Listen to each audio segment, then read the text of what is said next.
limiting reagent problem, and I will admit it's a little bit of a tricky one. So the first thing we want to do in any chemistry problem is to start with the balanced equation.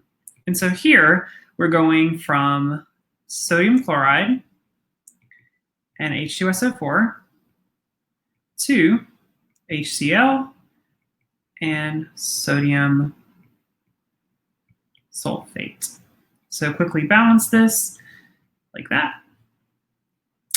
The second thing I want to do before we really dive into it is to talk about mass percent. So mass percent is equal to the grams of our solute over the grams of our solution times 100.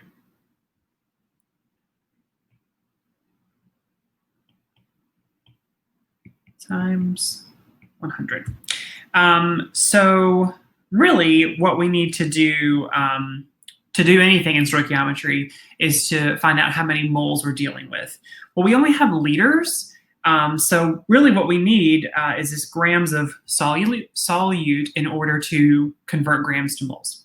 So we're going to use mass percent and density in order to go from liters to moles.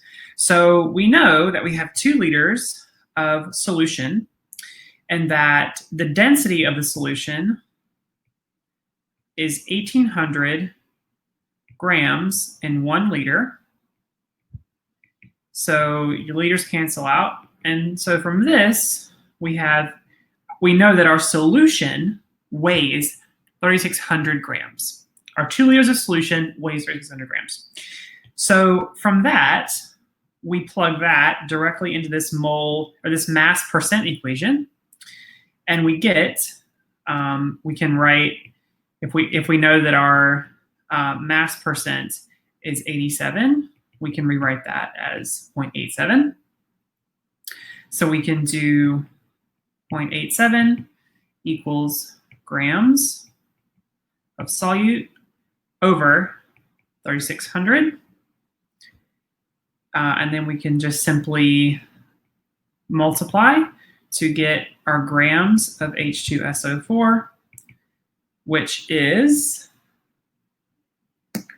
3,124. Nope, excuse me. 32. 3,132 grams. And so from that, we can just quickly divide by the molar mass, which is 98.079. And that equals, and I'm going to move right there, and that equals 31.93 moles of H2SO4. Now, here's why it's so important to always start with a balanced chemical equation. For every 1 mole of H2SO4, we end up with 2 moles of HCl. So we have to multiply this times 2. And that gives us 63.87 moles of HCl produced. We are almost done. So the question is asking how many liters of 10 molar HCl solution.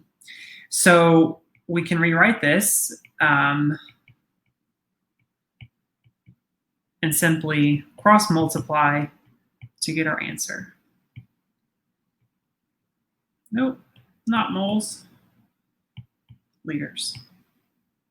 So this is a tricky problem. We have to just quickly recap. We had to write a balanced chemical equation. We had to use the mass percent and the density to convert liters to grams to moles. Use the mole ratio in the balanced chemical equation to go from moles of product or reagent to moles of product, and then go from moles of product to how many liters of product we're going to end up with. So I hope that cleared everything up. If you have any more questions about this, feel free to write them in a comment and I'll take a look at them. Thanks.